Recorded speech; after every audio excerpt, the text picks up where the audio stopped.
Bonjour et bienvenue au One A Club, le podcast BD bimensuel qui est un peu à la bourre mais qui s'en sort pas trop mal, vraiment.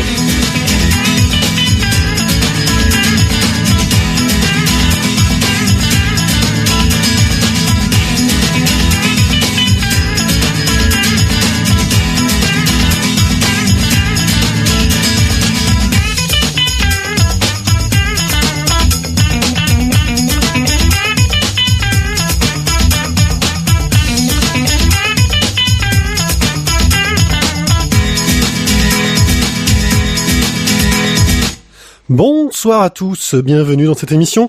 On est un peu au taquet, on vient à peine de s'asseoir et de lancer tout. Heureusement, nous avions bien préparé notre matériel. Je suis One A Pied et je suis avec vous pour vous accueillir pendant au moins 1h30 pour vous parler de bande dessinée. Et avec moi pour nous accompagner, j'ai mes chroniqueurs préférés. Thio, bonsoir Thio. Bonsoir. Et celui qui vient de prendre la parole subrepticement, le docteur Tizak. Bonsoir la famille. Et j'ai une nouvelle chaise. Oh, une chaise qui ne va pas casser. Faut espérer. Aujourd'hui, une émission sous le signe du pirate avec un online où on va vous parler de plein de sujets forts intéressants.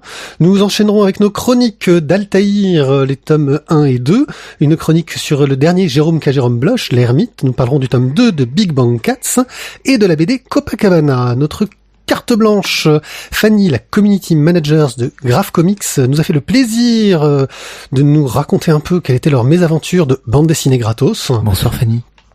Et notre splash page sera consacrée à Ratafia, une BD de pirate, qu'elle est drôle. Nous terminerons avec de l'Express et le courrier du docteur Tizak. Ce soir, pour nous accompagner, Randall dessinera le lien et sur la page du live. Et bien entendu, vous pouvez réagir sur Twitter avec le hashtag OECLive. Et dans la chatroom, nous tâcherons d'être réactifs et efficaces, même si nous n'avons pas encore ouvert les pages et qu'on court dans tous les sens. Coucou la chatroom, bonjour Radolf. Et je crois que nous allons pouvoir tout de suite commencer avec notre online.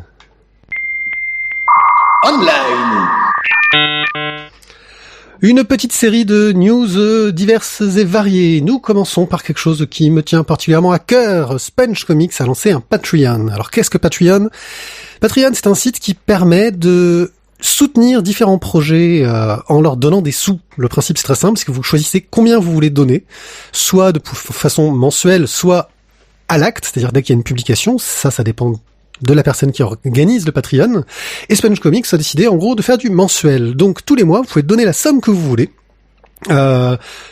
pour les soutenir. Alors, c'est pas grand-chose, c'est en dollars en plus, donc avec la conversion, on est toujours gagnant. Et eux, ça leur permet de s'en sortir un peu, de payer leur serveur, pas forcément de se payer eux. Et puis, de soutenir une initiative, moi, que j'apprécie particulièrement. Et en plus, ça permet d'accéder au flux du Patreon, qui permet d'avoir des bonus, des making-of, des infos sur les publications en cours. Bref, moi c'est quelque chose que je soutiens et que je vous encourage à soutenir. Il y a 3 comics en lecture régulière du coup à suivre. Voilà, donc Sponge Comics, on a déjà parlé, c'est de la BD gratos sur leur site et c'est vachement bien. Isabelle Botian a mis sur son blog le storyboard de la prochaine bande dessinée qu'elle va faire avec Anne-Catherine Hott, qu'on avait beaucoup aimé leur précédente, qui était Havre. Je sais pas si vous vous souvenez, les amis. C'était vachement bien, Havre. Et donc leur prochaine, va y avoir du Viking, va y avoir des trucs. Le storyboard, j'adore toujours regarder les storyboards, les travaux préparatoires sur les séries.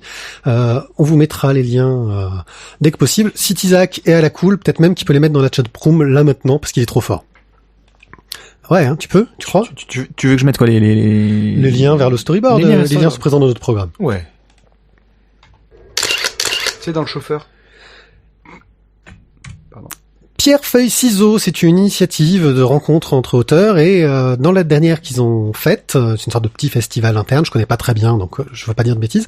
En gros, ils ont donné leur part au numérique et à de l'expérimentation. Ils ont mis sur leur site les productions qui en sont sorties, mais aussi les outils qui ont permis de le faire. Alors c'est vraiment de se donner des exercices, par exemple travailler sur le clic, donc mettre une interactivité dans la planche, travailler sur du turbo média, Et donc on peut voir un peu tous les travaux qui ont été proposés. On retrouvera certains auteurs que l'on aime bien, Tony Ragel, moi j'aime bien ce qu'il fait, Ibn al-Rabin, que j'aime bien aussi. Mathieu Baïf. Et donc ce que je trouve super intéressant, c'est que non seulement ils nous montrent leur production, mais ils donnent aussi les outils pour essayer de se prêter nous-mêmes à l'exercice. Et c'est vraiment super cool. Oui ? Non. T'allais dire un truc ? Non.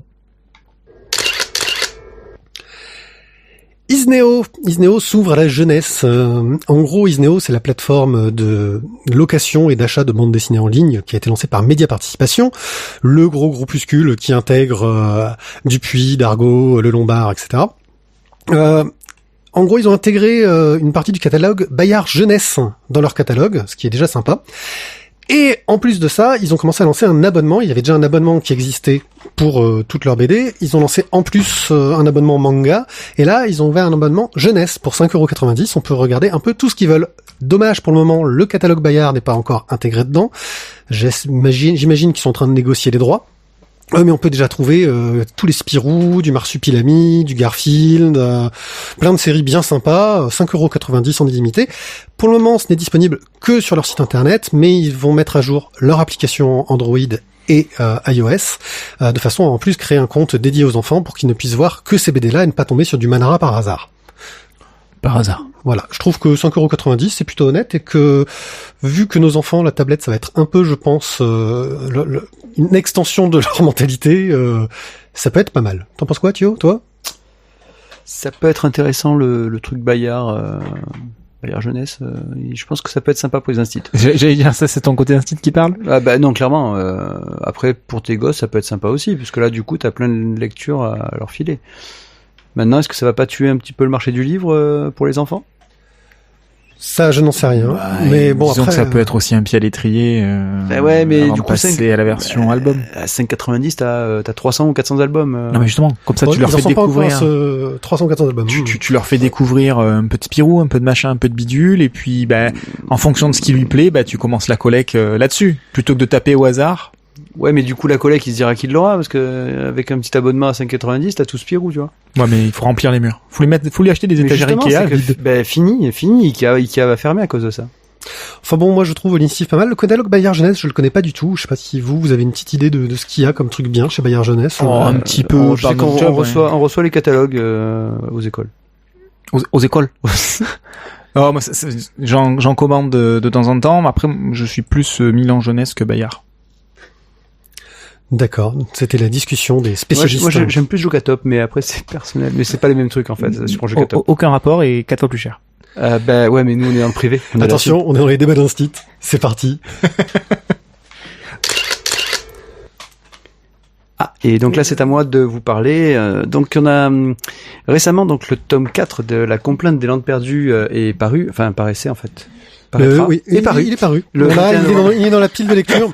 C'est un joli travail sur le temps. Sur le temps, ouais, là c'était dur. C'est le tome 4 du deuxième cycle. Du deuxième cycle, qui est paru le 21 novembre, pardon. Dernier album, donc justement, de Philippe Delaby, et ils ont ressorti donc une petite lettre que Monsieur Delaby avait envoyée quand il avait 14 ans. Une petite lettre qu'il avait envoyée à Hergé, où il lui montrait en fait ses premiers dessins, et où il lui demandait justement son avis sur ses dessins et qu'est-ce qu'il devait faire de sa vie, quoi. Et on a donc la lettre de Delaby, les quelques dessins qu'il avait envoyés à l'époque, et aussi la réponse de Hergé, qui lui disait quand même que même à 14 ans, il faut quand même continuer à aller à l'école, il faut une grosse culture pour être dessinateur, et surtout ne pas hésiter à dessiner tout ce qu'il voit, mais tout. Et je trouve c'est super sympa en fait d'avoir ce petit courrier là qui paraît, bon c'est vrai comme tu disais, ça fait un peu coup de pub pour le. Oui, mais c'est pas un coup de pub malsain, j'ai envie de dire. Voilà, moi je trouve ça très mignon en tout cas.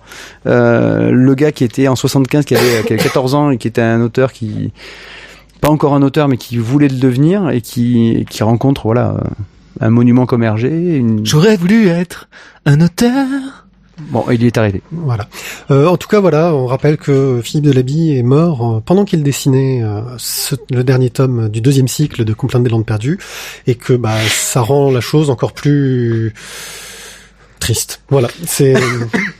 Vous sentez la tristesse dans nos voix ? Ouais, non, mais bon, on est un peu dans la connerie et c'est consternant. C'est consternant. Isaac fait des trucs qui sont consternants. Voilà, je tenais juste à le dire. Bon, je fais une petite pause dans tout ça. On a Randall Flagg qui revenait sur ce qu'on a dit concernant Sponge Comics et qui valide de notre goût et ton goût pied sur Sponge Comics en disant que c'est effectivement génial. Il en a même fait un article. Et Azertov nous dit aussi que le numéro 4000 de Spirou, je devrais l'aimer parce qu'il y a une grosse thématique. Donc voilà, je crois que je vais acheter un numéro de Spirou alors que ça fait longtemps que je l'ai pas acheté. Oui, il a dit aussi que c'était plein de bugs. Altaïr. Mais quel est donc ce manga? Ah là là, mais on parle de plus en plus de manga, mais qu'est-ce qui nous arrive? Ouais, je me demande bien ce qui vous arrive, les gars. Bah, clairement, hein, des services de presse. Qu'est-ce qui vous arrive? Bah, des trucs par la poste. Ouais, mais en fait, on les a quand même demandés et c'est pas mal. Ils ont fait plus que le minimum. Mais minimum, c'est un mec qui l'a demandé, il s'appelle Docteur quelque chose, et en fait, il a même pas assumé son choix. En fait. Mais ce n'est pas sale, c'est juste nul. Bon, mais là, on est là pour parler d'Altaïr, mais de quoi que ça parle, Altaïr? Altaïr, donc on va suivre l'histoire de Mahmoud Pacha, qui est un fauconnier dans la lointaine Turquie. Mahmoud Pacha. C'est son nom. Je n'y suis pour rien, je n'ai pas choisi le nom des Je pense que c'est typique turc, hein, donc quelque part, on peut pas leur en vouloir. Ouais, je peux te sortir quelques noms turcs d'élèves que j'ai à l'école, j'ai pas Mahmoud Pacha pour l'instant. Pardon, Mathieu. Il s'appelle Mahmoud et il est Pacha. C'est son prénom et c'est Pacha, c'est sa fonction. En fait, il est général, général, on va dire. J'ai pas encore tout saisi. C'est Mamut. Et c'est le Mamut. Et c'est le plus jeune des Pachas. Il est trop fort, quoi.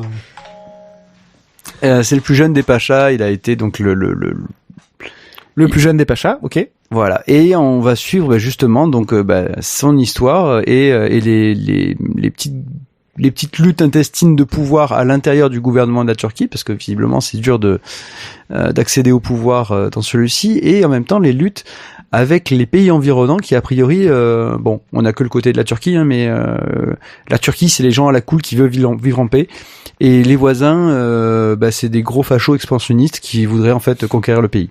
Le Balren qui a l'air plus européen pour le coup. Ouais. Même si la Turquie, l'Europe, c'est pas loin, hein, tout ça. Donc du coup, c'est un manga de Kotono Kato. Waouh. Et c'est pas trop dur à dire pour une fois. Oui, là pour une fois, c'est facile. Donc graphiquement, j'ai trouvé que c'était vraiment très joli. Sur les costumes, justement donc de Mahmoud Pacha et de tous les habitants de la Turquie, c'est vraiment, j'ai trouvé ça joli et classe.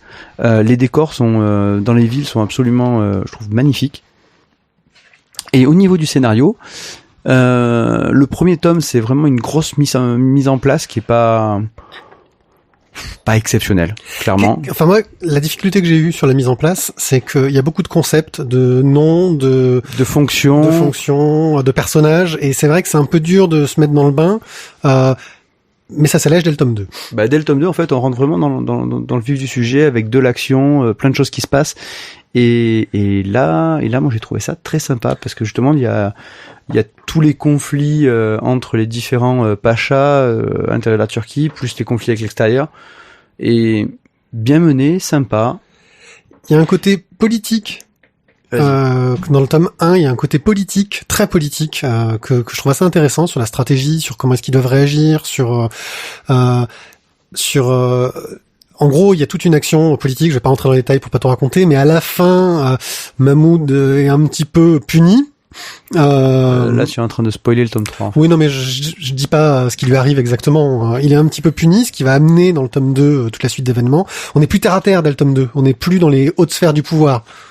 En tout cas, j'ai eu que la moitié du tome 2, hein, mais peut-être qu'après plus, mais on n'est plus dans les hautes sphères. Dans le tome 2, il s'intéresse au théâtre, qui s'amuse à jouer les choses, et on voit que Mahmoud se rapproche du peuple en fait, alors qu'il en était assez éloigné. C'est frais pour moi, je l'ai lu hier. Excuse-moi, ouais, c'est plus frais que moi, ouais.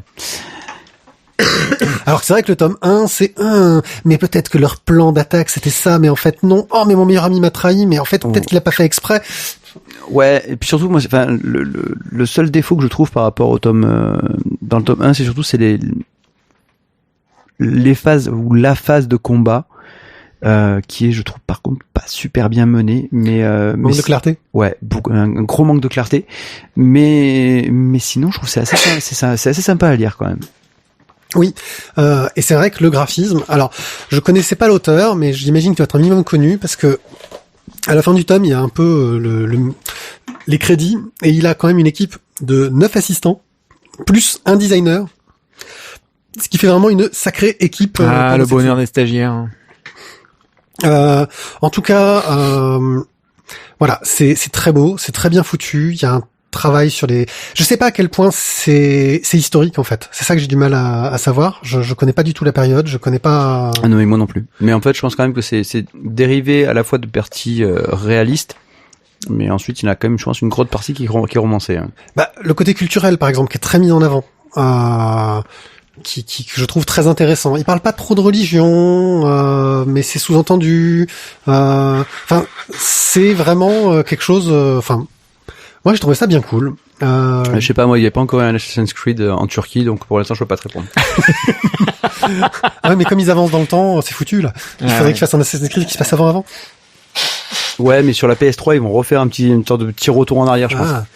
Voilà, donc c'est très joli. En plus, ils sont éclatés à mettre du doré sur les couvertures. C'est très chargé. Esthétiquement, c'est très joli. Et au niveau c'est très gracieux dans les déplacements, dans les combats, je trouve. Il y a cette dimension-là qui fait un peu Conte des Mille et Une Nuits avec des voiles, des grands gestes, des grands rubans qui traînent derrière. C'est très gracieux au niveau de la façon dont les personnages sont dessinés. Par contre, il y a quand même des choses qui sont à peu près totalement impossibles. Mais heureusement qu'on lit ça dans les livres, hein, parce que... Mais des idées aussi géniales, le coup des familles d'otages qui sont sous une tente imbibée d'huile. Ouais. En gros, tous les otages sont sous une tente imbibée d'huile, ce qui fait que s'ils essayent de s'échapper ou s'il se passe quelque chose, on met le feu. C'est convivial. Ouais, c'est convivial, un petit barbecue. C'est ça, c'est un camp scout. Voilà, des notions d'escrime aussi. Ils analysent des techniques de combat. Ils t'expliquent que Mammouth se bat avec une lame courbe, donc par rapport à une lame droite. C'est Marmoud, je suppose. Ouais, ça doit se prononcer comme ça. Moi, je dis Mahmoud. Hein. Moi, je dis Mahmoud aussi. C'est parce que je prononce mal. Je lis mal le japonais turc. Le turco. Je pense que c'est à ce moment-là qu'il faut qu'on passe à la suite. Ça, faut couper là.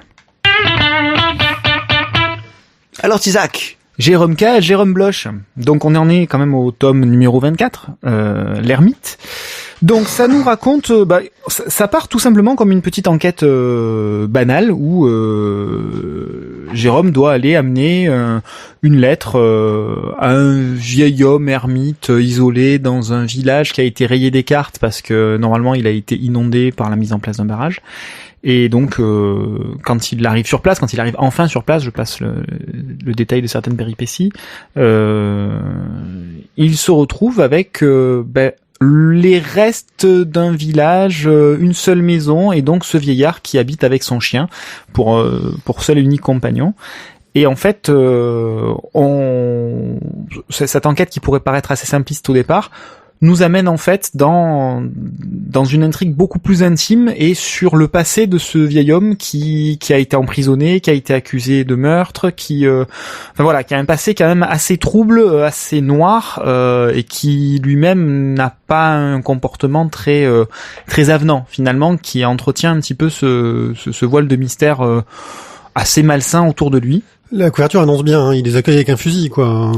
Voilà, la couverture nous montre une pénombre, une ombre en contrebas d'une cage d'escalier, avec très belle contre-plongée. En contre-plongée avec en plongée d'ailleurs, pas en contre-plongée. Oui, pardon. Et avec la silhouette de ce vieil homme qui tient un fusil. Bref, et un chien. Et un chien. Bon, le chien lui me fait pas trop peur. Et donc voilà, donc on va rentrer en fait dans l'intimité, le passé de ce personnage et mais il a un fusil à lunettes quand même. Oui, il est vieux, c'est pour ça il a besoin de lunettes. Allez. Et donc voilà, donc on va être dans l'histoire, dans l'intimité de cette famille et son passé qui est assez douloureux, somme toute. Donc voilà pour le pitch général. Ensuite, en ce qui concerne le dessin, Pied, je te renvoie la balle. L'escalier n'est pas en papier au fait. Oui. Alors le dessin, pour moi c'est du dodier, c'est de l'efficacité, c'est du pointillisme, c'est un sens du détail. Alors on est dans un très très réaliste, ligne claire, très efficace et une mise en page qui est très travaillée. Donc il va mettre beaucoup d'informations sur certaines cases et puis dès qu'il va devoir rentrer dans de l'ambiance, des cadrages, enfin il y a un travail là-dessus moi que je trouve fantastique. Parfois il te fait des cases tout en hauteur pour vraiment faire ressentir des choses. Et comme il y a beaucoup du tome qui est construit en flashback. En plus, il y a un ton sur les couleurs, donc les couleurs de cerise. Voilà. Donc ouais, on est dans des sépias à peine plus colorés. Voilà, et on est vraiment, enfin pour moi, c'est vraiment dans l'ambiance. Alors toujours, je repars sur le scénario, hein, mais Jérôme Bloch est un peu n'est plus au centre des histoires depuis très longtemps. Il n'est vraiment que le spectateur. Il est dans son enquête, quoi. C'est le narrateur de l'histoire. Voilà, mais il a toujours ce regard. On regarde les choses sous le regard de Jérôme Bloch, qui a ce regard naïf et bon, totalement bon. C'est un mec d'une gentillesse, Jérôme Bloch, infinie, qui met toujours le doute du côté des gens qu'il va rencontrer. C'est-à-dire que si le gars arrive avec un fusil, il se dit ouais, mais il a peut-être une bonne raison de me menacer. Enfin, il est toujours bienveillant vis-à-vis de votre personnage et en plus dans ce tome-là on a c'est le Dalai Lama en impair. On a sa relation avec Babette parce qu'elle est présente dans le tome qui est un peu plus mise en avant. Ouais. Mais par rapport à avant, oui. Elle est là en fait. C'est-à-dire que c'est ça. Elle est dessinée dans les cases. Bah, disons que dans les tomes précédents, en tant qu'hôtesse de l'air, souvent elle était pas là. Là, elle est présente. C'est juste une communication téléphonique ou un message sur le répondeur. Mais là, c'est-à-dire qu'elle le prend en charge parce qu'au début, c'est pour ça que bon, je me suis pas trop étendu dessus, mais il a beaucoup de mal à prendre son avion, le jeune homme. Il est un petit peu fatigué. Mais parce qu'il a peur. Il a peur, il a très peur en avion, alors il a bu. Notamment, voilà. il s'est donné du courage avec 36-15 bibines. Voilà. Pour moi, ça reste une série efficace. C'est vrai que ce que je regrette dans Jérôme Bloch, c'est qu'on n'est plus comme il y avait dans les débuts d'histoire autour du héros, mais d'un autre côté, ça en ferait trop. Ils nous ont déjà sorti le mystère de ses parents, de sa famille, tout ce que tu veux. Je crois que ça serait dommage de plonger là-dedans parce que ça perdrait ce côté quotidien, enfin héros du réel en fait, héros du quotidien qu'il a. Et l'intrigue en elle-même, l'histoire, le mystère qu'il doit résoudre sur cet ermite, pourquoi il est devenu ermite, ses relations avec sa famille, je la trouve, c'est une belle histoire. L'histoire est jolie. Maintenant, moi, ce qui me pose problème, c'est le rythme qui est donné.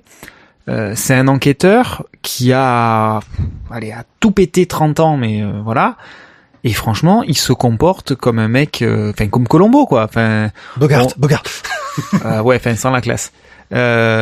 C'est trop lent. Je trouve qu'il y a un décalage entre le rythme qui est donné et l'âge des deux personnages principaux, enquêteurs, Babette et Jérôme. Enfin, voilà, ça manque de, je vais pas dire d'action, mais de vivacité dans la trame et dans le scénario.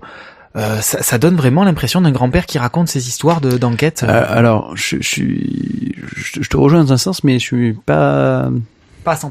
Pas à 100%, parce qu'au contraire, je dirais même que c'est l'inverse, tu vois. Moi, il se passe rien, c'est lent, et d'un coup, pim pam poum, c'est fini. Voilà. C'est surtout ça, moi, qui m'a un petit peu déçu dans celui-là, c'est vraiment que, toute la solution, on l'a en, je dirais, peut-être 5-6 pages. Moi, même pas. Oui.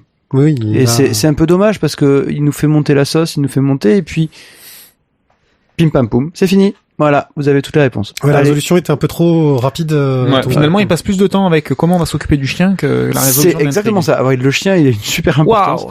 Alors que bon, il y a quand même une histoire familiale qui est. C'est-à-dire qu'à la rigueur, si tout le long il y avait des espèces de petites incursions façon le chien. Comment on va résoudre ce problème-là et qui du coup font sourire. Incursion façon le chien. Non mais je veux dire, ça va être un vrai mot, tu vois, ça va rester. Ça va être une figure de style. Façon le chien. Façon le chien. Non mais voilà, c'est un moment qui fait sourire où on voit que il a une contenance, il a une assurance en tant qu'enquêteur, en tant que dans son relationnel envers les institutions, il se laisse pas démonter, etc. Mais du coup, ça manque parce que tout le reste du récit, il se passe pas ce genre de petites situations. Il y a pas ce genre de petites choses qui viennent rehausser un petit peu qui viennent donner un petit peu de piment dans le récit, quoi. Voilà, ça manque un petit peu de piment, de choses qui nous font sortir un petit peu de notre slip, quoi. Voilà, globalement, moi, ça reste un tome agréable à lire, mais c'est vrai que, je le dis par habitude, hein, Jérôme Bloch, je vais pas le cacher, je prends toujours un grand plaisir à le lire, mais c'est vrai que je suis pas sûr que, voilà, c'est pas l'histoire qui va rester dans ma mémoire comme une des meilleures de Jérôme Bloch, même si ça reste toujours très bien construit, très bien écrit, très bien dessiné. Il y a ça, des qualités, hein, ça n'empêche pas, mais voilà. C'est pour qui? On l'a pas fait sur le hier. Non. Azertov précise qu'il a le même sentiment, sur les tuniques bleues, le dernier tome des tuniques bleues, Thio. Je l'ai pas lu. Ah, qu'est-ce qui t'arrive? Ouais, mais qu'est-ce que t'arrives? Ah, t'attends que les cadeaux d'anniversaire arrivent. Moi, j'ai un peu mon anniversaire et Noël au mois de décembre. Ah, donc en fait, ça fait un mois que je n'achète plus rien. C'était l'anniversaire de Thio il y a 2 jours. C'est ça. Joyeux anniversaire, joyeux anniversaire. Mais j'achèterai bientôt le nouveau tome des Tuniques. Ça va pas nous aider son anniversaire pour la pile de BD à lire. Si, justement, ça fait des cadeaux pas chers. C'est pas ouais. Oui et non. Donc voilà, Jérôme Loge, c'est pour qui? Ouais, il faut aimer un petit peu les histoires d'enquête. Ouais, les fans de Colombo. Les fans de Colombo. Ou Dumfred. Dumfred. Parce que c'est ça, son frère jumeau qui était pas bon, en fait. Humfredo Boguet. Humfredo Boguet. Il avait un long impair et un petit chapeau. C'est ça. Allez, à la suite. Nous partons maintenant pour le Big Bang Cats, le volume 2 donc de Grimaldi et d'Anna Katish, qui est paru, c'est Cho, donc chez Glénat en fait, dans la collection de Cho. Alors, je vous rappelle un petit peu l'histoire. Nous étions donc au lycée, un groupe donc s'est formé, c'est les Big Bang Cats. Ils ont fait un concert, ils avaient des petits masques pour que personne ne les reconnaisse. Ils s'aperçoivent a priori quand même que bon, leur concert a été un petit peu bon, ils ont fait un tabac, mais ils ont été un peu pourris quand même dans le spectacle lui-même. Donc ils vont essayer de progresser. Donc la chanteuse va essayer de prendre des cours de chant. On a toujours nos petites histoires de papillons de lumière. Là tu sors. Ça c'est totalement impossible. Non. Ça, elle a pas pris des cours de chant. J'aimerais que tu te casses tout de suite de cette salle pour que nous soyons enfin libérés, délivrés. Libérés, délivrés. Allez, pour ceux qui n'ont pas d'enfants, vous pouvez pas comprendre. Voilà. Donc la chanteuse est toujours amoureuse de... Il y a un cri de désespoir d'Azertov, sur le chat. Donc, je disais que la chanteuse était toujours amoureuse de Franck. Mais Franck, malheureusement, il préfère toujours les garçons, comme les To Be Free, finalement. Mais il assume pas trop. Hein. Il assume pas trop, ouais. Baptiste, lui, se fait toujours emmerder par à peu près tout le monde. Tout le monde croit qu'il est homo. Et tout le monde croit qu'il est homo. Alors que non, pas du tout. Bon, finalement, voilà, c'est la continuité, on va dire, du tome 1, avec donc justement l'histoire du groupe et Barbara qui, elle, va essayer justement d'enquêter pour savoir qui est le Big Bang Cats. Barbara, c'est l'ennemi juré au lycée, c'est la fille qui a l'autre groupe. C'est la pétasse.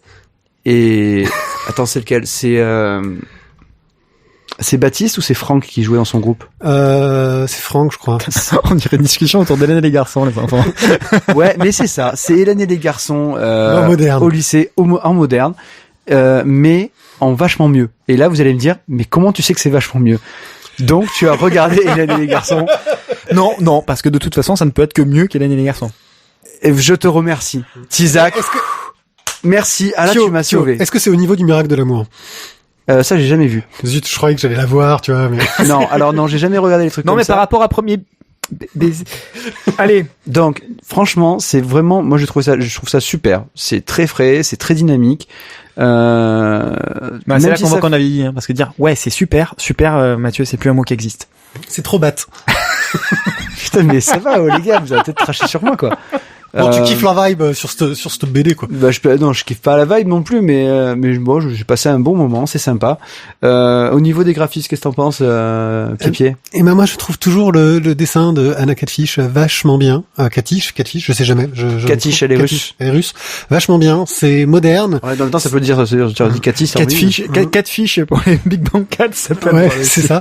Je trouve que c'est très, très, très, moderne, une inspiration. Enfin, moi, ça me fait penser à j'ai oublié Jimmy Hewlett, le dessinateur de Tangirl, et que vous connaissez sans doute pour ses illustrations pour un petit groupe créé par Damon Albarn qui s'appelle Gorillaz. Donc, je trouve qu'il y a vraiment une ambiance dans ce ton-là, en plus moderne, plus jeune, un travail de la couleur qui est très fort en fait. Hein. Il y a de toute façon, on a l'impression que c'est juste des couleurs posées. Il y a peu de traits. En fait, tous les traits sont faits en couleur.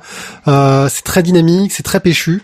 Et puis en plus, je trouve que c'est très intelligent parce qu'il y a la thématique très forte de ce tome, c'est l'homosexualité.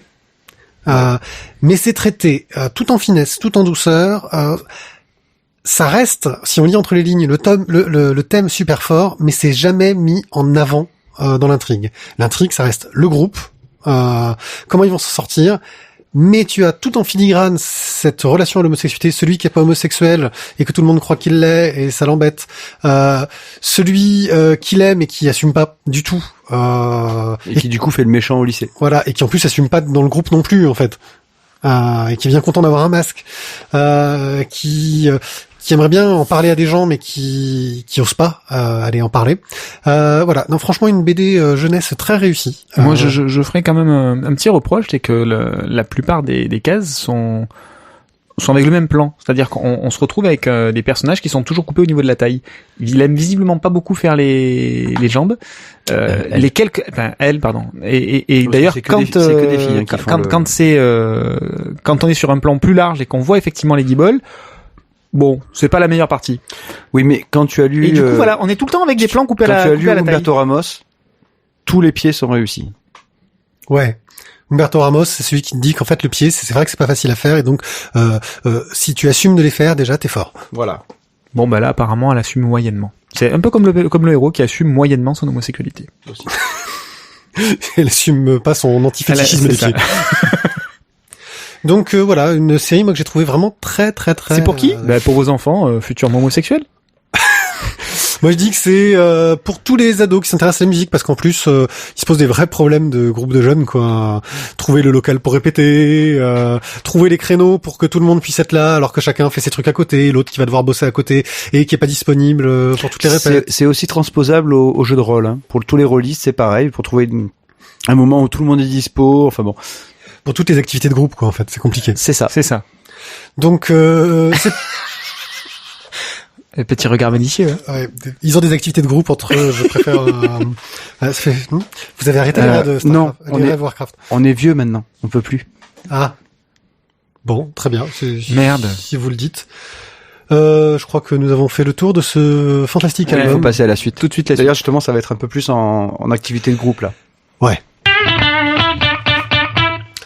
Copacabana de Lobo et Odir, une bande dessinée brésilienne qui nous a été ramenée par Warum. Alors si je vous dis le Brésil, vous pensez la plage, le soleil, les chansons, Copacabana, tout de suite c'est la fête.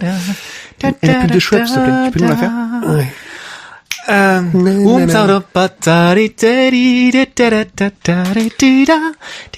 bien, cette bande dessinée, c'est tout sauf ça. Vous allez découvrir le côté sombre du Brésil. Très sombre. Nous allons suivre la vie nocturne de Rio de Janeiro, la vie nocturne dans le milieu sombre et obscur des prostituées. Dans la nuit noire. Et nous allons suivre principalement Diana, une fille des rues qui a choisi de s'appeler Diana d'ailleurs en hommage à une certaine princesse. Oui, Diana de Thémisis, plus connue sous le nom de Wonder Woman, parce que elle veut être une fille forte, etc. Et sauf que là, elle va devoir accepter quelques plans un peu tordus parce qu'elle est vraiment à la dèche, elle a vraiment des problèmes de thunes. Apparemment, c'est d'arriver vite, t'as plein de billets de 50 dans le portefeuille. Ouais, ça. Et franchement, on va suivre un peu toute cette vie de ces gens qui font des couvages, qui montent aussi des coups pour essayer alors sans mauvais jeu de mots, qui montent des coups pour essayer de s'en sortir et de gagner un gros paquet de bifetons d'un coup. Mais bon, ça va forcément partir en quenotte. Surtout quand Diana va se réveiller sans aucun souvenir de la soirée, elle se doute que la collègue qu'il a mis dans son plan a dû la droguer ou un truc comme ça, et qu'il y a des gens qui commencent à lui courir après. Et surtout, c'est qu'elle aperçoit le cadavre de sa copine qui a été retrouvé sur une plage, non? Ouais, je sais plus. Enfin, elle a été abattue sur une plage. Sur la plage abandonnée.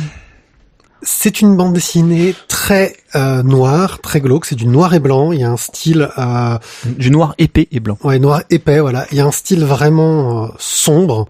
En plus, on a des personnages de black au milieu qui sont donc vachement mis en valeur, qui sont vraiment dans l'ambiance. Enfin voilà, moi c'est vraiment une BD d'ambiance dans du polar noir, très urbain, qui t'as pas envie d'aller visiter Rio de Janeiro en fait. Ouais, disons que parce que en gros tu perds le côté glamour. Hein, là, disons que quand ils te parlent de ce qu'ils font aux touristes, tu te dis j'ai pas envie d'être touriste là-bas, quoi, parce que le touriste c'est le pigeon de base, mais alors qu'est-ce qui prend cher dans sa bouche, quoi. Et bientôt chez vos éditeurs, Marseille.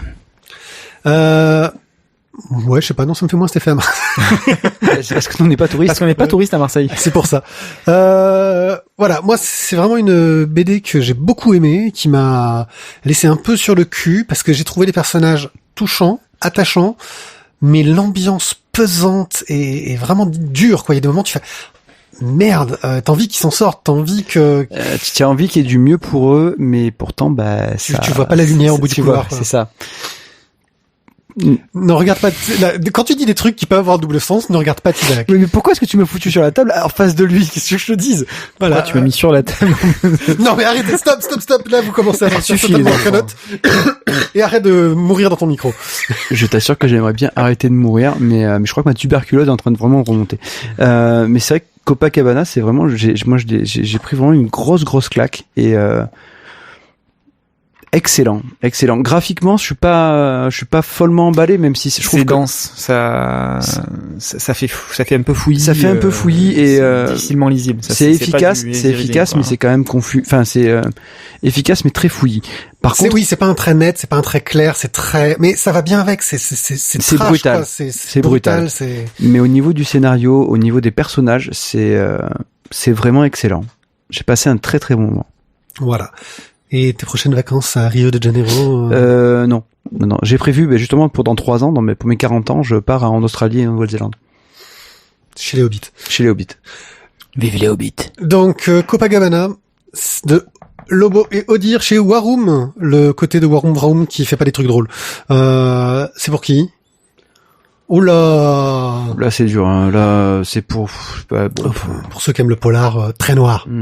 Ah, pour ceux qui ont aimé Showgirl. Pas pour les fans de 50 Shades. Voilà. Une série que j'ai beaucoup aimée. Nous allons maintenant pouvoir passer à notre carte blanche. Est-ce qu'il se dit des choses dans la chatroom tant qu'on y est? Oui, tout à l'heure j'ai dit même pas, mais pourtant on a bien envie. Voilà, c'est moi qui ai parlé.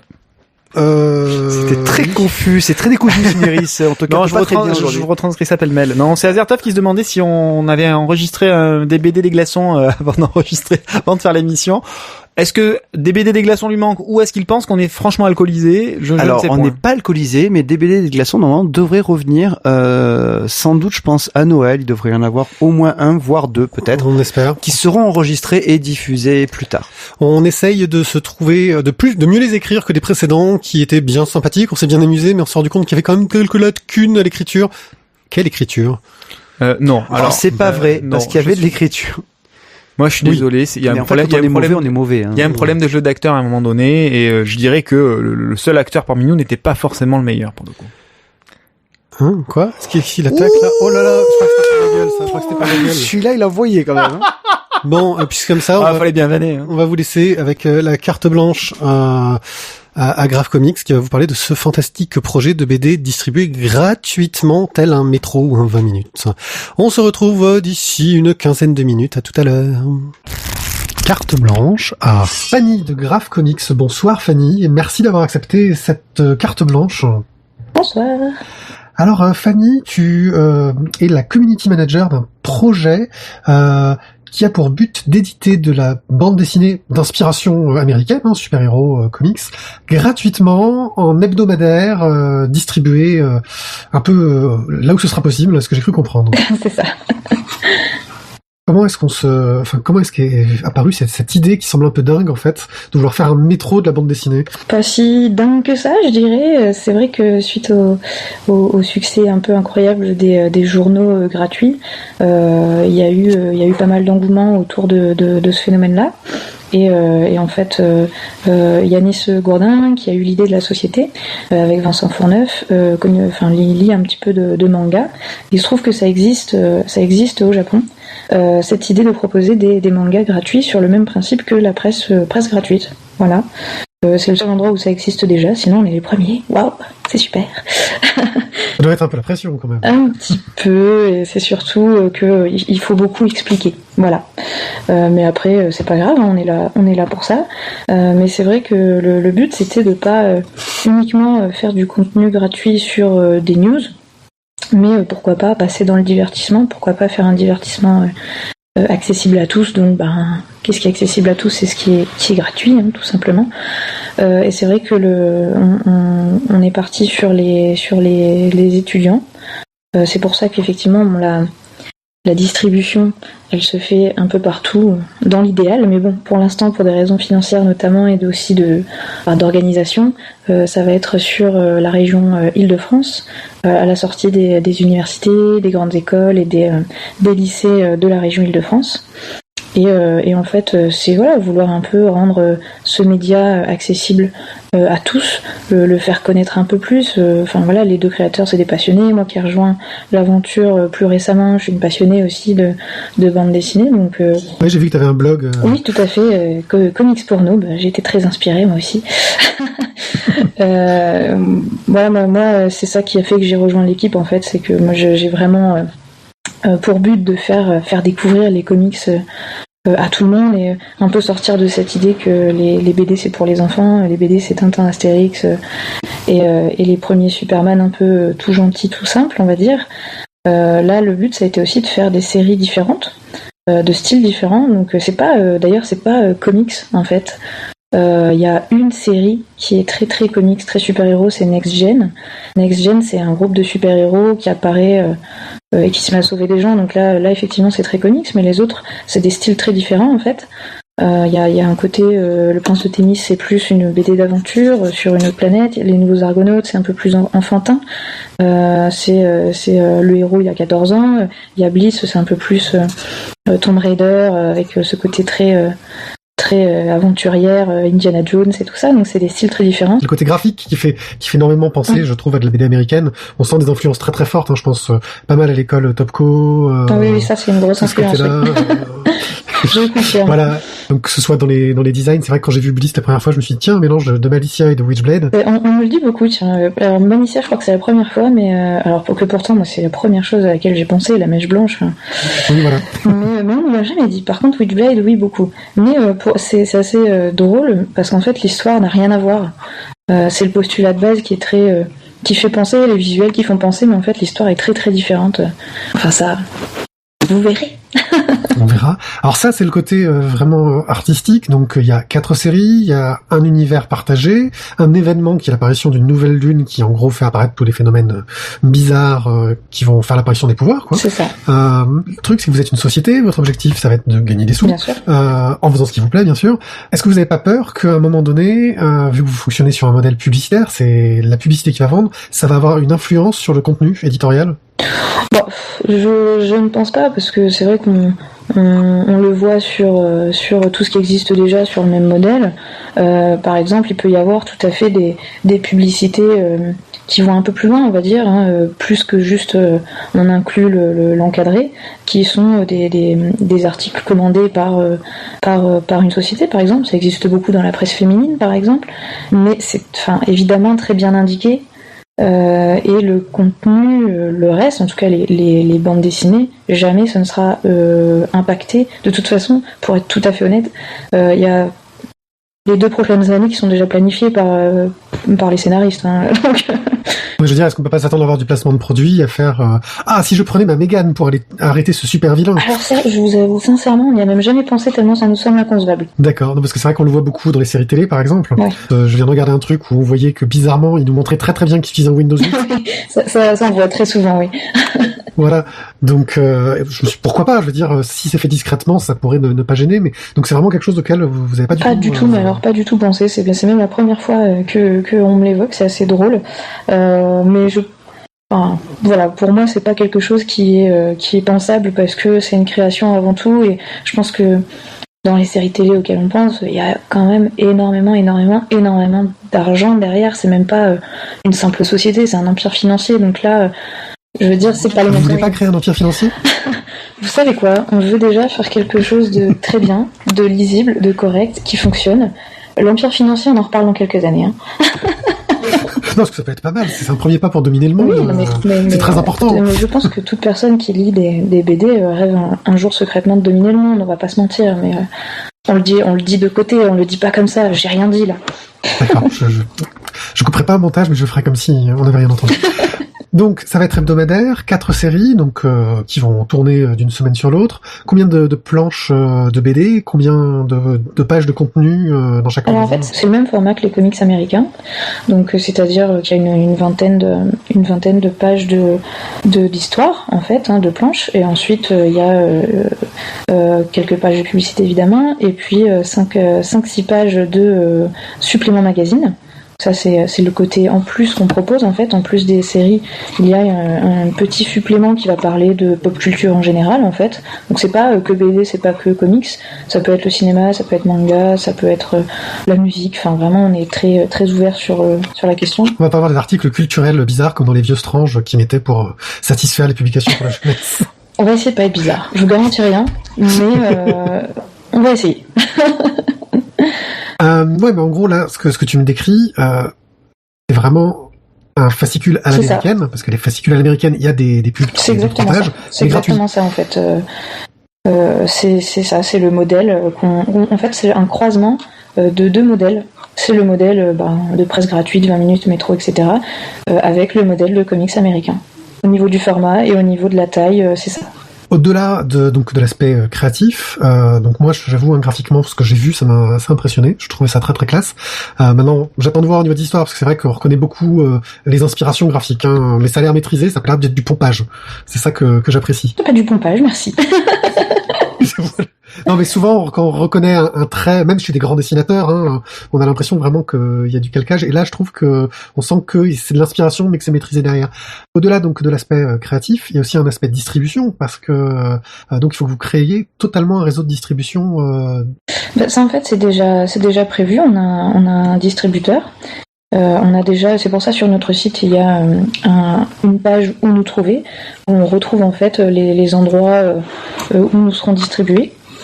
Parce qu'en fait ça, on a déjà un partenariat avec une entreprise qui va distribuer nos hebdomadaires. C'est pour ça on a la liste à la sortie d'université. Il y a aussi certains comic book shops. D'ailleurs je l'ai pas mentionné tout à l'heure, mais on sera dans quelques librairies parisiennes. Mais on est en train de voir aussi, dans la mesure du possible, pour être disponible dans des librairies.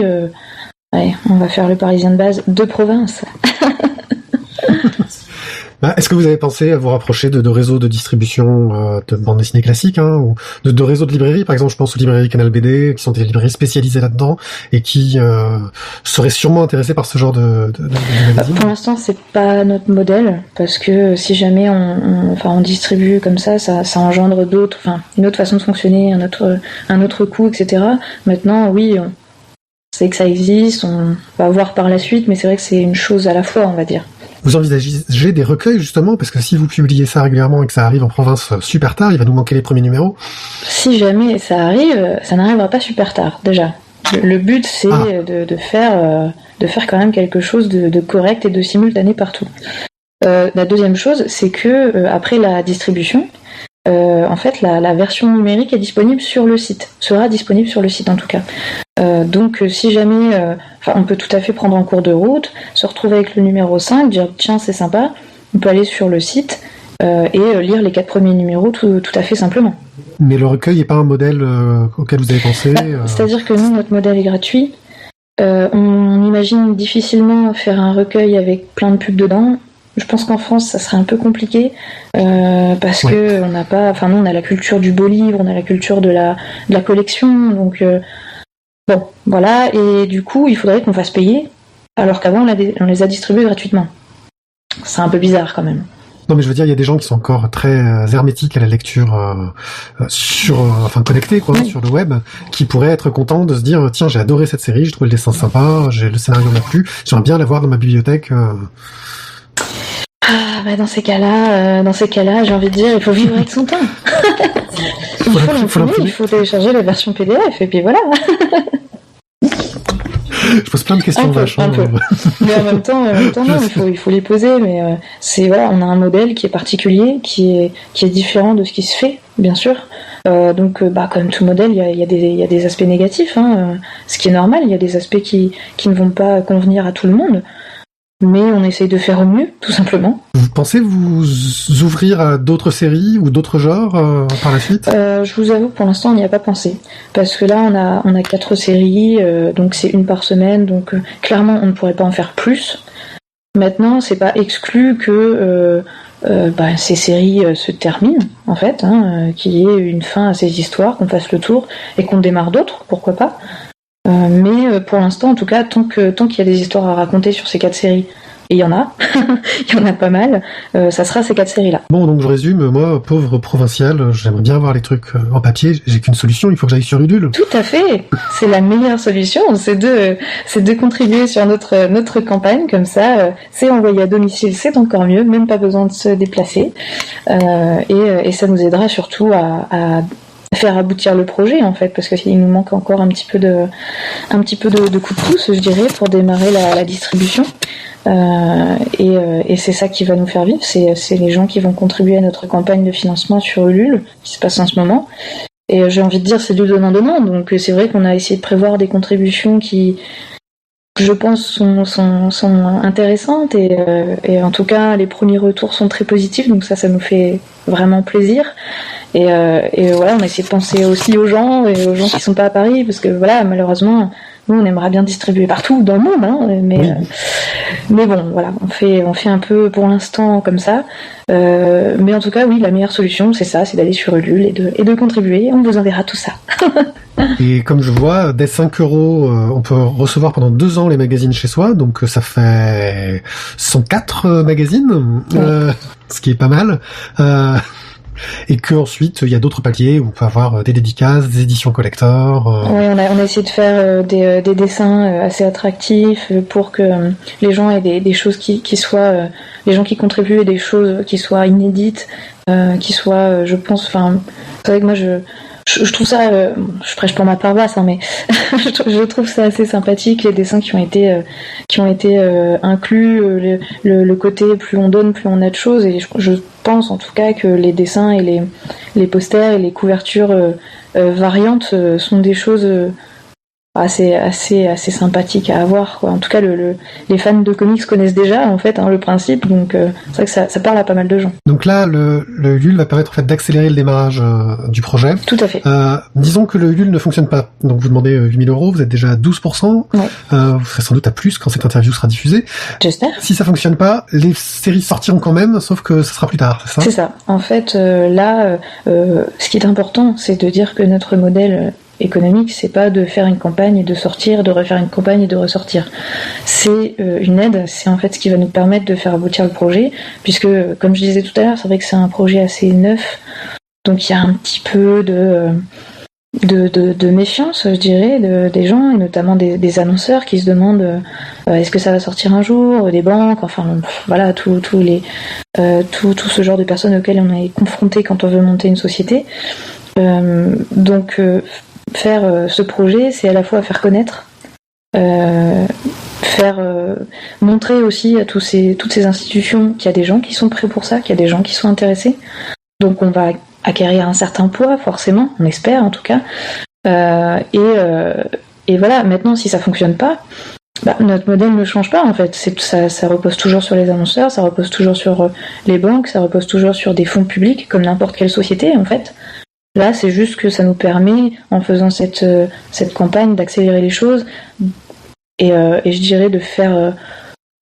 voilà, nous, ça nous parle comme modèle, en fait. Le financement participatif, c'est aussi simple que ça. On a participé à d'autres choses chacun. On connaît des dessinateurs qui l'ont fait, pour qui ça a très bien fonctionné. Et je pense par exemple à The Infinite Loop de Elsa Chartier, ouais. Par exemple, qui est une campagne qui a fonctionné très bien, et que nous, on a adoré ce principe, parce que c'est une manière aussi de faire les choses, entre guillemets, en dehors des clous, et de faire vraiment participer les lecteurs, en fait. Au plus tôt, on peut s'attendre à avoir le premier numéro quand, et au plus tard quand ? Alors, je dirais février. Le fait est que les numéros sont prêts, en fait. Ils sont prêts à être imprimés.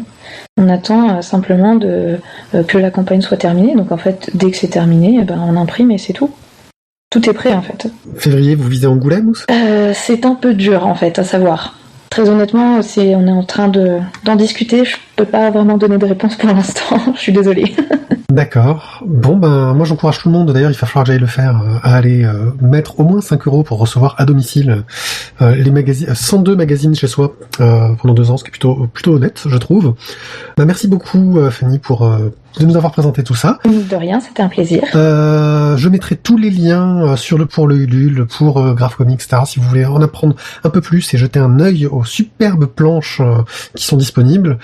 Tout ça dans la chatroom et bien sûr sur notre site lavoidébile.fr. Votre site, l'adresse c'est graphcomics.com. Graph, G-R-A-2-F. Tout à fait. Merci beaucoup et j'espère à une prochaine fois. J'ai hâte de voir à quoi ça va ressembler. Ciao. Merci beaucoup, au revoir. Bien entendu, si vous avez des choses à dire, vous êtes les bienvenus dans Carte Blanche. J'avouerai que la prochaine n'est toujours pas prête. Donc si vous voulez, genre dans 15 jours, vous avez des trucs super trop bien à dire, vous voulez apparaître dans notre émission, c'est avec joie et bonheur que nous vous accueillons pour parler de ce que vous voulez à partir du moment où c'est en rapport avec la bande dessinée. Et puis maintenant, là, on doit lancer normalement une splash page et je suis en train donc de faire du vent, tu vois, parce qu'on est tous en train d'ouvrir. Ça s'appelle du rempli. Non, alors, on ouvre tous le Google Doc au même moment et ça rame. Voilà, et donc là en fait on est prêt, donc je vais pouvoir lancer le jingle si je me plante pas comme tout à l'heure, parce que en fait on est trop fort. Et donc oui, si vous voulez participer aux cartes blanches, vous allez sur lavoidébile.fr, il y a une page contact. Voilà. Platch. Cet enfant à la recherche d'aventure. Choco, si tu veux rentrer, tu dois faire le bouffi bouffon. Oh non les gars, pas le bouffi bouffon. Choco, si tu veux rentrer. Vont aller beaucoup plus loin. Un jour, j'avais préparé une bouteille de vomi et de faux vomi. Je suis allé au cinéma, je suis monté au balcon et là, j'ai fait des bruits atroces.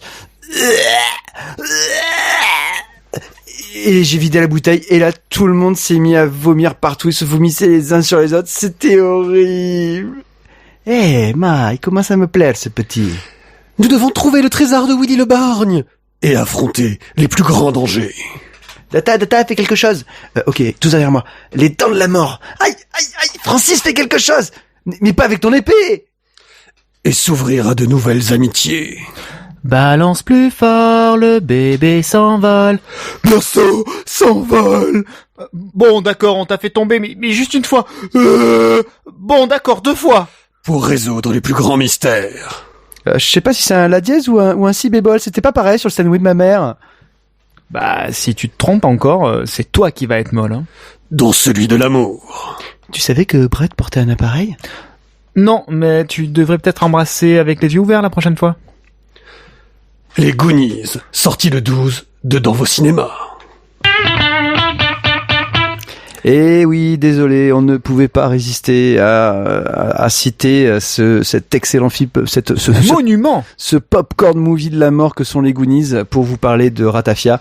Thème des pirates, on nous a suédé la bande-annonce. C'est ça, on voulait faire un truc drôle. Aucun rapport avec Ikea. Non, aucun. Et donc, Ratafia. Ouais, parlons plutôt de la BD parce qu'on va encore oublier nos... C'est ça, on va encore changer de sujet, ça va encore être n'importe quoi, et on va se faire insulter par tout le monde. Donc, Ratafia est une bande dessinée de Nicolas Potier et de Frédéric Salcedo au départ, avec un premier cycle qui comptait, si je ne me trompe pas, 4 tomes, plus un one-shot qui était un petit voyage au Japon. Ensuite, Frédéric Salcedo a été remplacé par Johan Pilet. Ouais. Pour les 2 tomes suivants, donc c'est-à-dire le 6 et le 7. Le 6 c'était Fitzcarraldis, dont on a déjà parlé, il me semble. Et oui, on en a parlé. Et le dernier, donc, qui est un besoin de consolation. Mais de quoi que ça parle, ce dernier tome? Déjà, de quoi que ça parle, cette série tout court? Alors, on a donc Charles, le capitaine de la Kouklamou, qui est dans le premier tome. Alors, je vous situe un pitch assez rapide. Le capitaine Charles a perdu son bateau au poker face à un capitaine. Et il est un petit peu vénère, mais et du coup, le capitaine, comme il a gagné un bateau de pirates, il y va et il va essayer de jouer aux pirates, sauf que lui a priori les trésors il s'en bat l'œuf quoi. Lui il aime bien lire, chanter, la sculpture, danser, mais égorger, étriper, piller, ça l'intéresse pas trop. On lui pèlera le jonc. Et l'équipage, j'imagine qu'il n'accueille pas cette nouvelle. Ouais, surtout le second en fait, Romuald. qui est un petit peu vénère, c'est un sanguin, Romuald, hein, il aime bien quand ça bouge. Et lui justement, il voudrait continuer à gagner de l'or, des trésors, des gens, et tuer des gens, parce que lui, il est là pour faire de la thune. C'est un vrai pirate. C'est un vrai. Et donc on va arriver dans le tome 7 de nos aventures dans la Couclamou, avec le capitaine et sa femme, Jeanne, qui est donc une femme à bord d'un bateau. Mon Dieu, quelle horreur! Il y a des lapins aussi? Je crois pas, non. Non, sur le bateau, c'est interdit. Le mot est interdit. les oreilles. On appelle ça sur un bateau. Et donc du coup, le capitaine et sa femme Jeanne étaient en vacances sur une petite île déserte, et ils voient la Couclamou qui est en train de voguer lentement vers l'île, le retour de la Couclamou. Et là, ils s'aperçoivent que malheureusement, leur collection de livres a pris un peu l'eau, suite aux différents pillages pratiqués par Romuald pendant les vacances du capitaine, parce qu'enfin il a pu amasser un trésor. Mais un méga trésor, hein. C'est un méga trésor. Ouais, c'est Picsou dans le bateau. Picsou dans le bateau. C'est ça. Ouais. Tu fais vachement bien, Romuald. Ouais, ou Picsou. Et malheureusement, en fait, en faisant ceci, le capitaine se retrouve avec un petit souci, c'est qu'il n'a pas ramené le livre qu'il avait emprunté à la bibliothèque. Et malheureusement, dans cette bibliothèque, si on ne ramène pas un livre dans les temps, on a un énorme souci. C'est qu'on a une somme exorbitante à rembourser. Des blâmes énormes, quoi. Astronomique, c'est-à-dire quasiment en fait tous les gains des pirates sur 12 générations. Sur en fait le voyage que vient de faire Romuald et tous les pillages qu'ils ont fait, ce sera à peu près ça. Ils se retrouveront sans rien. Donc en fait on va avoir une sorte de course-poursuite. Les pirates d'un côté qui vont essayer de retrouver un exemplaire de ce livre pour le ramener à la bibliothèque, et le bateau bibliothèque qui va les poursuivre pour leur faire payer la taxe. Et oui, parce que ce sont des méchants qui recherchent les taxes. Le bateau bibliothèque. Ouais, là on a plein de références tout le long du livre. Alors pour resituer, les dialogues, c'est bourré de jeux de mots, c'est plein d'humour, c'est excellent. Moi je me fends la poire à chaque fois que je le lis. Et au niveau du dessin, rien à dire non plus. Ouais, c'est cartoonesque. Voilà, c'est cartoonesque, c'est excellent. C'est cartoonesque, des personnages démesurés, un capitaine tout petit, avec un côté un peu ridicule, un Romuald complètement exagéré. Le mousse à qui il arrive tout un tas de trucs, le pauvre. Ouais, enfin, oui, c'est vraiment très cartoony, très fun. On retrouve un peu la BD d'humour de la grande ère Goscinny. Dans le ton, des tonnes de jeux de mots, mais parfois bien amenés, et puis parfois on rigole tellement, on sent que même les auteurs les trouvent pas terribles, mais qu'ils sont contents d'avoir réussi à les balancer.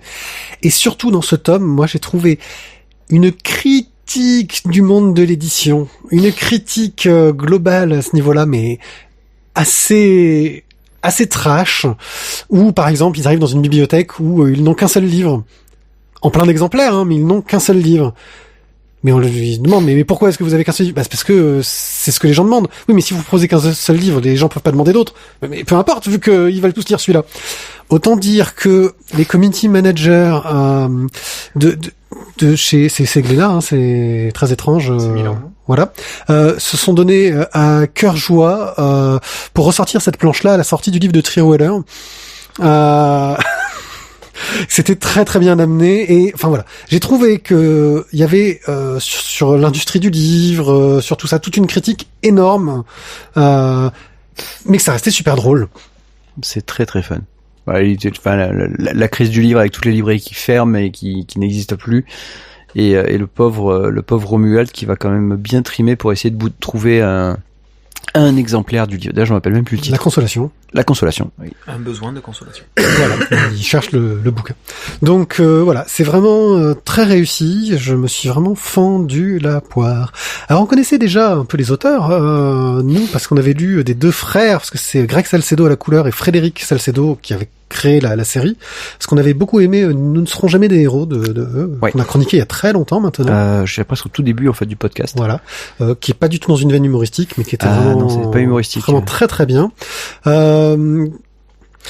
Et il me semble que Johan Pilet et Ponté, c'est ça, c'est Ponté, non, Potier ont sorti une autre série qui est un peu dans la même veine au niveau du ton et de l'humour, qui s'appelle Cactus, petite dédicace à Merton qui était très très fan, et qui traite d'un côté plus parodie de Zorro et de tous ces histoires derrière, sauf que là le héros s'appelle Cactus. Je pense qu'il doit se déguiser avec un costume vert, enfin voilà. Donc c'est dans la même veine, paraît que c'est tout aussi drôle. Je crois que ça n'a pas eu autant de succès que Ratafia, qui cartonne vraiment. Ça se passe dans la frontière mexicaine, Cactus. Voilà.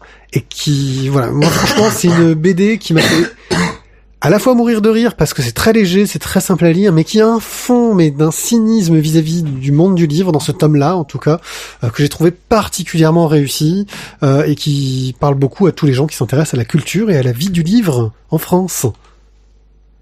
Ouais, non, je valide. Après, c'est vrai que le précédent, c'était quand même plus sur les comédies musicales.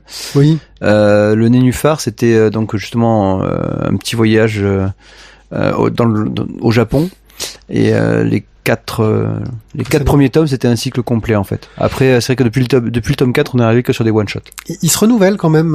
C'est-à-dire que il a fait, je dirais une grosse série qui était vraiment du pur pirate, et là il reste dans le côté pirate, mais en réussissant à renouveler les thèmes, ce qui est pas forcément évident, parce que le coup du livre, c'est pas un truc très pirate à la base, et il a réussi à très bien l'intégrer dans son univers.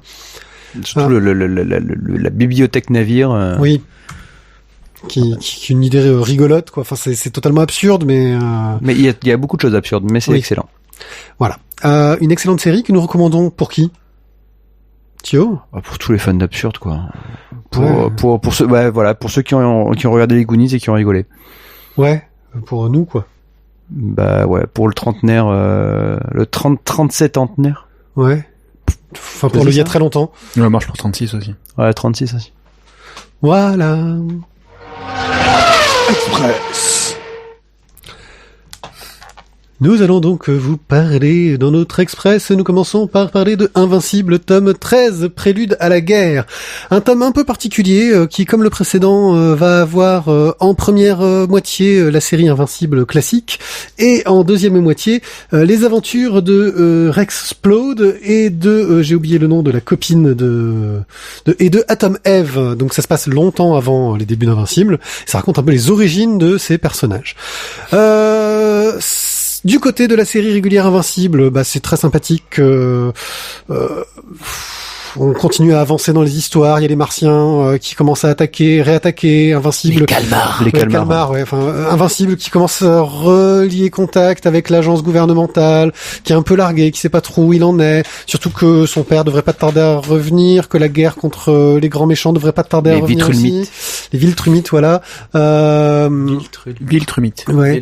Il y a trop de L dedans. Ouais. Enfin bon, il y en a qu'un. Enfin bon, quoi qu'il en soit, ça fait beaucoup pour Mathieu. Ouais. Il a failli s'appeler Malthieu, alors. Malthieu. Malteser. Bon, c'est toujours aussi plaisant. On a un petit retour de Cory Walker pour certaines planches, qui me semble Thio n'a pas du tout aimé, pour le coup. Non, le passage où tu changes de... Ouais, regarde, tu vois, là il a un... Oh putain, j'ai failli dire un truc énorme. Son front, que dis-je? C'est aussi grand que le mien. Ah, c'est toi qui l'as dit. Je sentais que tu voulais le dire. Mais non, attends, je suis désolé, non, mais on avait une collègue commune qui faisait du judo, voilà, il te fait un super dessin, tiens un héros qui a la pêche et tout, et là d'un coup tu te retrouves avec un mec, tu te dis, il a 30 ans de plus, il commence à avoir les lunes qui se forment en haut du front, tu vois, et il a une mèche qu'il laisse pousser pour cacher le front. Non, c'est moche. Voilà. Bon, il n'a pas aimé le retour de Cory Walker. Moi, ça m'a pas choqué du tout. Je dis Burke. Moi, ça ne m'a pas choqué. Et donc, l'autre série, là, c'est des origines de personnages, c'est sympathique, c'est bien écrit, mais c'est pas non plus exceptionnel. L'histoire des amourettes entre Rexplode et Atom Eve.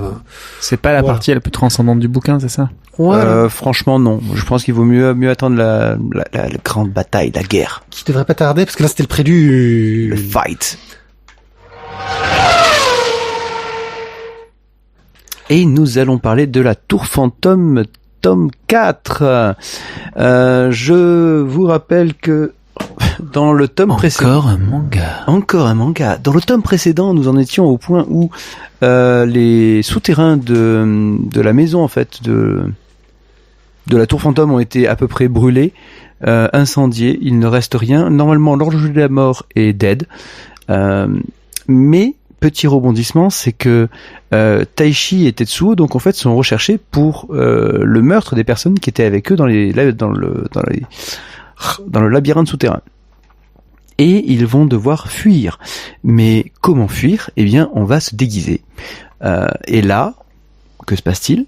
Notre garçon va se déguiser en fille. Et comment dire ça ? Son collègue qui est déjà grimé en garçon, va rester garçon. Et en fait, ils vont jouer le rôle d'un jeune couple. Et ils vont essayer donc de fuir à l'autre bout du pays. Ça pourrait passer très comique, comme ça, mais non. Non, et en fait, c'est assez bien fait. Bon, après, au niveau du dessin, il s'est quand même bien aidé, quoi. Oui. Et on va donc justement suivre dans ce tome-là, en fait, toute la cavale des deux personnages, qui vont se retrouver pour essayer d'éviter les grandes routes à passer par une montagne, et se retrouver dans un village absolument glaucasse. Ça m'a fait penser un petit peu à la colline à des yeux. Oui, glaucasse. Non, glaucasse, ouais, voilà, la colline à des yeux. Alors, il n'y a pas non plus la gueule de, je sais plus quoi, le nom du Saturne, celui qui joue Saturne. Bon, en gros, Jupiter. Ils trafiquent de l'opium, sauf qu'ils sont un nombre limité dans le truc. Si quelqu'un, on peut pas avoir d'enfant tant que personne ne meurt. Donc, des règles très très précises. Ils sont tous drogués pour être dépendants et pas pouvoir partir. C'est joyeux, quoi. Ça donne envie. Ça donne envie, voilà.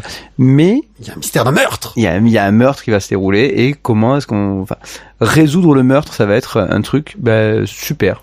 C'est du polar là pour le coup. C'est du bon polar, avec une résolution qui m'a fait penser un peu à du Détective Conan. Exactement. J'allais dire pareil, voilà, Détective Conan. Et c'est bien. Oui. C'est bien mené, et surtout c'est que le scénario est assez clair, réaliste, tout en ayant la petite touche de fantastique qui légère qui fait que tout est possible. Et puis en plus ce tome peut se lire assez indépendamment, je pense. C'est la question que j'allais vous poser, parce que la façon dont vous en parlez, ça donne l'impression que c'est une espèce de one shot qui se termine en un tome. C'est ça, c'est une sorte de péripétie des héros pendant leur fuite en fait. Alors oui, mais on a quand même des petites pièces, des petits morceaux d'indices qui vont nous amener à une partie de la résolution, on va dire, de l'énigme de la tour fantôme. L'étape suivante. C'est les prémices du tome 5. Wow.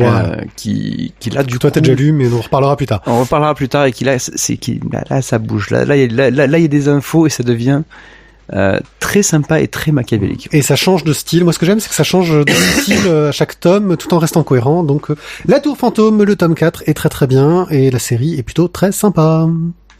Retour Travail sérieux. Monsieur Tijak qui va nous faire du courrier, mais qui n'a pas grand chose à dire. J'ai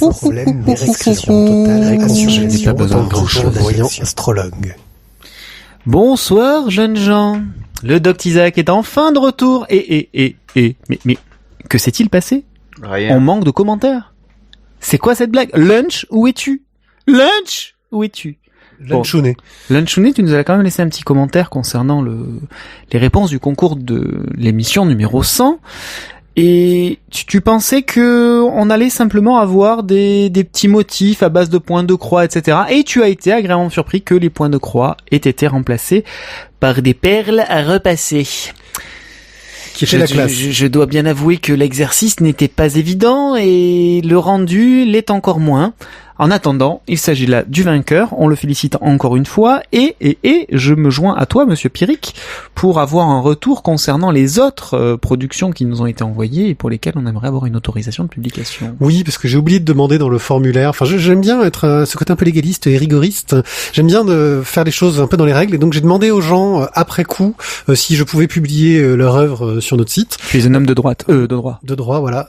Je l'ai fait pour tous ceux qui me l'ont autorisé, et donc si vous nous écoutez, que vous avez participé au concours, et que votre œuvre n'est pas en ligne, faites-le moi savoir, comme ça je la rajouterai au milieu des autres et je le signalerai sur tous nos réseaux sociaux pour dire que vous êtes fort talentueux. N'est-ce pas? Non, c'est joli, c'est mignon, franchement il y avait de jolies choses, donc oui, surtout qu'on avait des très très belles œuvres pour des gens qui n'avaient pas répondu à assez de bonnes réponses, et c'est pour être parmi les gagnants, et c'est vraiment dommage. Il faudra y pencher pour la prochaine concours.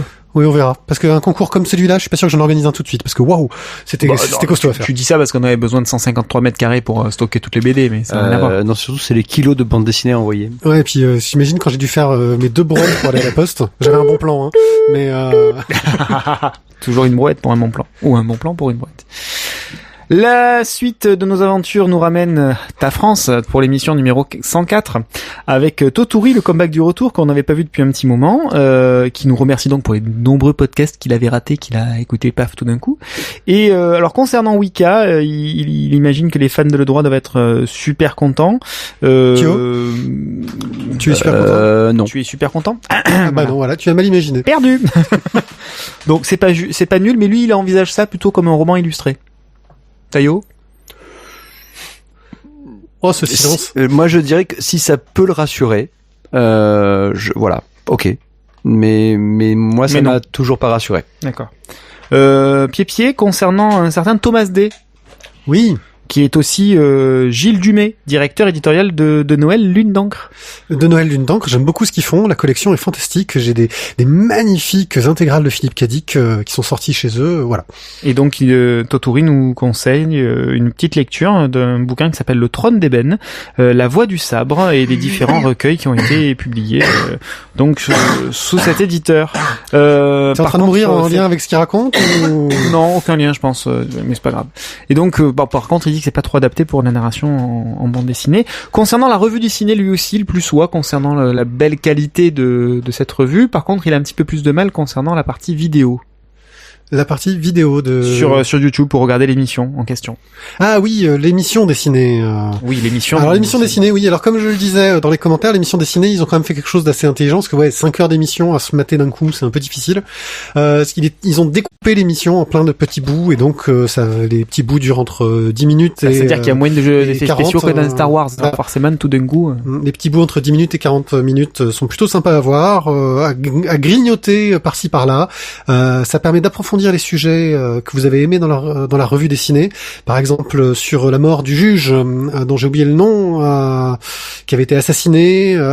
Le fils du juge était présent sur le plateau. Ça a apporté beaucoup d'éclaircissements supplémentaires sur aussi les méthodes d'enquête qu'ils ont menées, sur un peu les coulisses de cette enquête qui n'a pas toujours été bien reçu. Voilà. Donc, par exemple, voilà, c'est un des reportages un des bouts de l'émission dessinée que j'ai trouvé très intéressant. Et globalement, le reste est pas mal. Mais c'est vrai, il faut plus le voir comme une prolongation. Un prolongement. Voilà, une prolongation. C'est si tu veux que ça dure plus longtemps parce que t'es pas satisfait. Dis-moi, fais pas trop le mec qui est fan de sport, hein, parce que quand on voit ton score à Dual Quiz. Ouais, ça va. Hein. Bref, vous pouvez vous jeter sur cette émission en ligne sur YouTube, vous pouvez y accéder. Je reviens sur le courrier des lecteurs, donc avec Caro qui n'avait pas bien entendu visiblement dans l'émission. Je pense qu'on peut revenir en arrière quand on n'entend pas bien une information dans l'émission. Et donc, qui aurait voulu savoir, lorsqu'on a chroniqué Tripoli, quelle était la BD dont on parlait, à laquelle on a fait souvent référence pendant Les meilleurs ennemis. Oui, Mathieu, tu as perdu ton casque en cours de route. Il vient de s'arracher le casque des oreilles, il est en train de... quelle sera sa prochaine cascade? À chaque live, il fait une cascade. Là, c'était la cascade des écouteurs. Donc, c'était nos meilleurs ennemis les meilleurs ennemis de David B. C'est ça. Et Philu. Et donc effectivement Pied avait répondu et ça reste donc un bouquin en 2 tomes, un monument à lire, à relire et à relire. Même si Pied, je sais que tu n'adhères pas forcément et que tu trouves ça un petit peu indigeste, à titre purement personnel, je vous le conseille vivement. Voilà. Mais tu en as fini? J'en ai fini déjà. Alors j'espère qu'en cadeau de Noël, j'aurai droit à beaucoup de commentaires, parce que sinon, moi, les cadeaux de Noël, je vais en faire comment si je suis au chômage? Alors, hop, on se mine le train et on file sur son clavier. Randall nous précise que tu n'es pas très poli quand tu parles des auditeurs. Je les suis jamais très poli, moi. Moi, je n'ai pas besoin d'être très poli. Oh là là, c'est une blague qu'on avait faite. Merci, Randall, on l'avait faite aussi, on n'avait pas pu... Il échappé malheureusement. Voilà. Bien, merci de nous avoir écoutés. Donc n'oubliez pas, laissez des commentaires. Tu vas peut-être parler du dessin de Randall. Oui, j'allais le faire. Ah, vous pouvez laisser des commentaires. J'allais dire ensuite gribouillon.fr. Monsieur Randall nous a fait un magnifique dessin pendant le live, inspiré d'une bande dessinée que nous allons vous chroniquer. Nous n'y manquerons pas, car c'est le dernier Spirou et Fantasio qui s'appelle le Groom de Sniper Alley, et que j'ai trouvé en 2 mots très bien, mais on en parlera plus longuement prochainement. On sait pas quand, parce que j'ai une pile de bouquins, je dois avoir 50 cm de BD à lire sur 2 piles. Bref, laissez des commentaires. Merci de nous raconter de ta vie, Pierrick. Tu sais quand tu fais le ménage aussi ou pas? Oui, bref, laissez des commentaires, ça nous fait toujours plaisir. On est toujours là pour vous répondre. J'essaye d'être un peu réactif autant que possible. N'hésitez pas à nous suivre sur tous les réseaux sociaux du monde sur lesquels nous sommes. Ou pas en ce qui concerne Tizak. Bah oui, moi je suis un toubib, je suis enfermé dans mon cabinet, je reçois des clientes. Tu reçois des clientes, ok. Et on se retrouve donc dans 15 jours pour une émission que nous avons déjà enregistrée, qui sera notre dernière émission de l'année. Vous aurez sans doute noté qu'il manque un petit quelque chose pour cette émission. Les fidèles l'auront remarqué. Les OEC Awards. Comment vous dire? Je crois que j'ai tellement été concentré sur le concours. C'est ça. Le concours nous a un petit peu mobilisés et omnubilés. Que j'ai complètement zappé de lancer la préparation. Donc on n'était pas prêt. Et donc on lancera les OEC Awards en janvier lors de notre prochaine première émission de l'année 2015, One Eye Club Awards. Qui est prévue au 1er janvier mais qui ne sera sans doute pas à cette date-là. On vous tient au courant parce que... Come on guys, come on. Le premier jeudi du mois, ça tombe le 1er janvier cette année. Là j'avoue que ça risque d'être très tendu. Entre la digestion et la gueule de bois, je pense qu'on aura du mal. Ouais, c'est ça, voilà. Alors, si vous voulez, on peut vous faire une émission avec les dents du fond qui coincent un peu, mais c'est possible. Surtout parce que tu n'es pas là, je te rappelle. C'est-à-dire que j'aurai de grandes oreilles au-dessus de la tête. Ouais, rondes. Bien rondes. Bravo. Hein, tu vas encore te vendre au capital. Oui, industrie capitaliste en banlieue parisienne. En tout cas...